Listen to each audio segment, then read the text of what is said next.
You want to write a fantasy novel. Of course you do. That's why you watched last week's video about learning how to read like a writer. Now it's time for what everyone actually wants to do. Teaching yourself how to write. But wait a minute, shouldn't I be the one teaching you how to write? What's all this nonsense about teaching yourself? Because writing is not a credentialed profession, it is an open creative market. No degree, class, workshop, or certificate turns you into a writer. And I say that as a professional author with tens of thousands of dollars in student loans and a very nice piece of paper that authoritatively states that I am a real writer. Where are my New York Times bestsellers? Where's my New York editing job? I got the degree, damn. Classes and workshops can help. Exercises can help, but none of them do the actual work for you. They do not create skill. Only repetition, revision, and ruthless self-honesty do that. But these things don't matter if you're running in blind. This is where high-quality books on craft come in.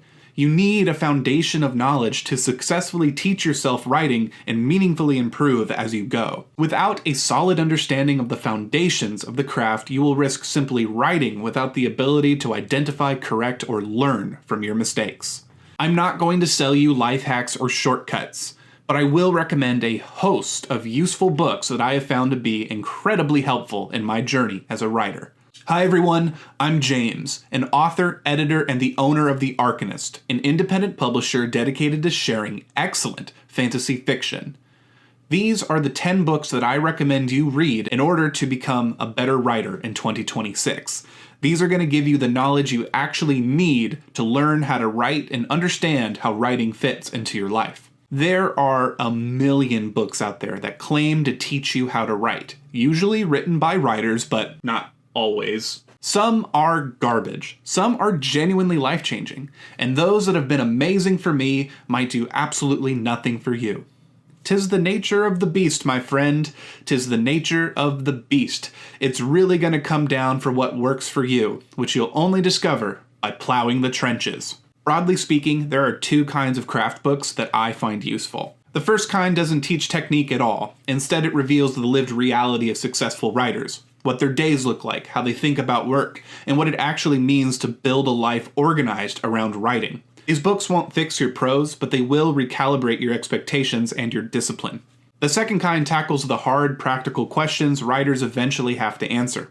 How do I format dialogue? When is it acceptable to omit needless articles? Do commas go inside or outside the quotation mark? How do I use foreshadowing to strengthen an emotional arc? What the hell is Save the Cat and why is everyone talking about it? Both types matter. One teaches you how to live like a writer. The other teaches you how to solve problems on the page. Living the writing life is the single most important thing a writer can do. But what does that actually mean? The answer will differ for every writer, but broadly speaking, a writing life is one in which writing is a person's primary mode of artistic expression. When established writers write books about writing, they are rarely offering a step-by-step instruction. What they're really doing is telling a story about how writing shaped their lives, and how they in turn shaped their lives around writing. The following books are my favorite in this category. Not because of the technical advice they offer, but because of the insight they provide on what it actually means to live as a writer. Where the Past Begins, Amy Tan. This book contains very little direct writing advice. Tan briefly discusses outlining, but that's not why it matters. What makes it powerful is her story and her parents' stories. It's a hard-hitting memoir that demonstrates how creativity can survive and even flourish in the shadow of trauma. Big Magic, Elizabeth Gilbert. Elizabeth Gilbert is a divisive figure. She's a free-flowing, hippie spiritual type, which has pissed off probably more than half of the bazillion people who read Eat, Pray, Love. I've never read that book, but I've never met somebody who liked it. Let me know what you think down in the comments. This book, Big Magic, occasionally flirts with the edge of what people might dismiss as esoteric nonsense. But buried inside the strange idea that inspiration is a living force that knocks on our door— It isn't, by the way, inspiration doesn't matter. There is an essential lesson. How to pursue creative work without fear, guilt, or shame. Big Magic gave me permission to live the life I am currently living, and for that reason alone, this book is my favorite in this category. On Writing, Stephen King. This is arguably the most widely read writing memoir of all time. I know you have heard of it. And I don't love it for its advice or craft lessons. I love it for what it disproves. Among people of my generation, whether you call us very young millennials or very old Zoomers, it was common to believe that family would destroy any chance at a creative life. But King's first son was born 2 years before Carrie was published, his first novel. Not only did having a family fail to stop his career, but his ambition never required abandoning his family. Huh, what a thought. That reframing alone makes this book invaluable to me. Now we're getting down to the grindstone. These are the books that will teach you how writing actually works, what good prose looks like on the page, and why. No book will magically transform you into a good writer, I cannot stress that enough, but revisiting these texts will reinforce the fundamentals that everything else is built on. But it's important to be clear about something. There are no absolute rules in creative writing, but there are widely accepted conventions.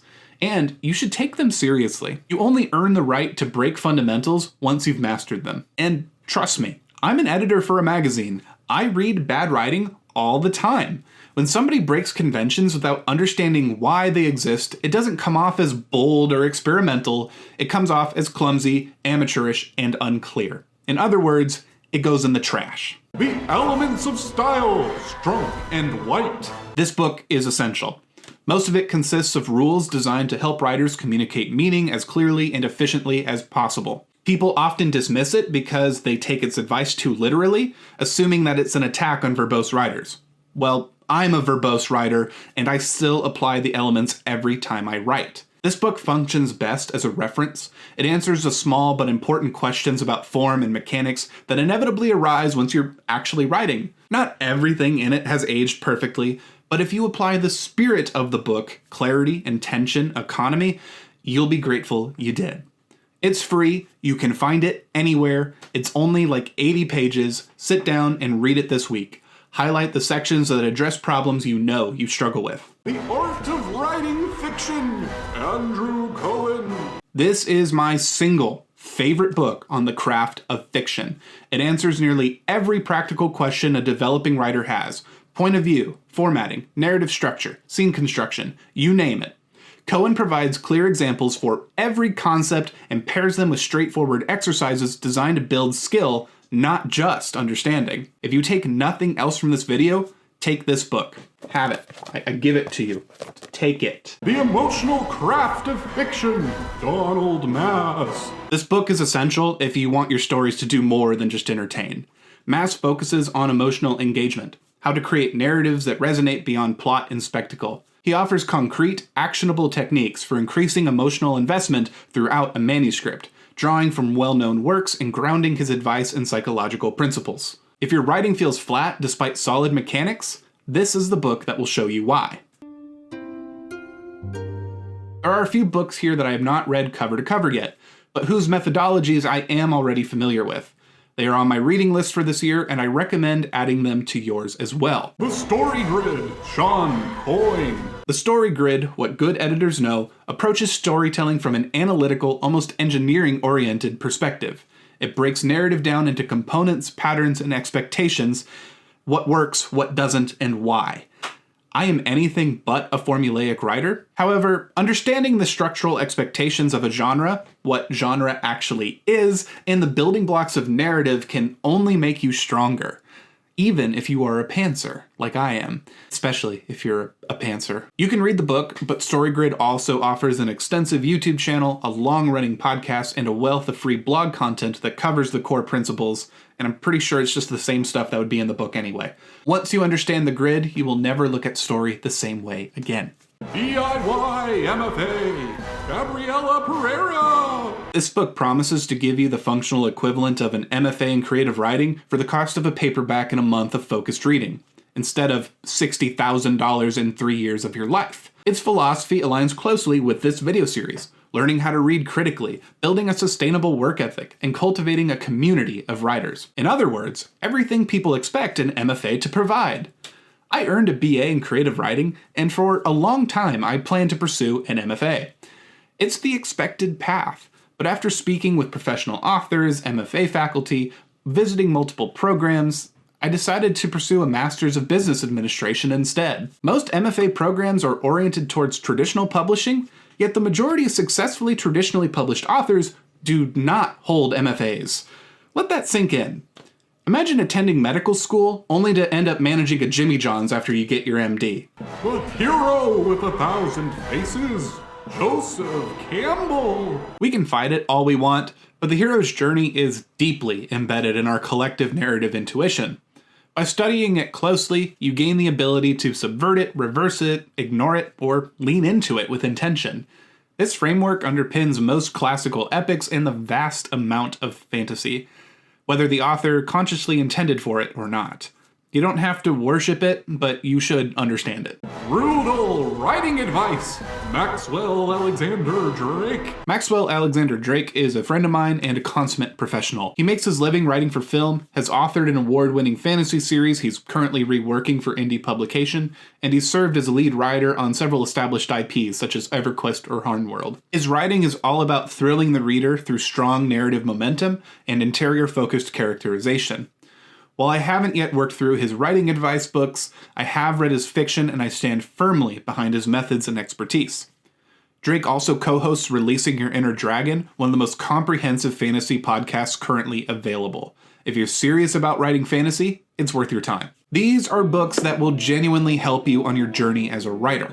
Remember, you will not and should not agree with everything every writer says about writing. As we learned back in Critical Thinking 201, understanding opposing viewpoints is essential to developing your own. I originally planned for this video to cover everything you need to learn in order to teach yourself to write, but it quickly became clear that this video about books was its own thing. So next time, we'll talk about the parts of writing that most of us introverted basement dwellers like to avoid, cultivating or joining a community of serious writers, learning how to receive and evaluate feedback, and revising your work with intention rather than ego. That's where the real growth begins. But in the meantime, keep writing, keep reading, and keep giving me stupid comments in the comments section. Can you believe people actually think you don't need to read books in order to write them?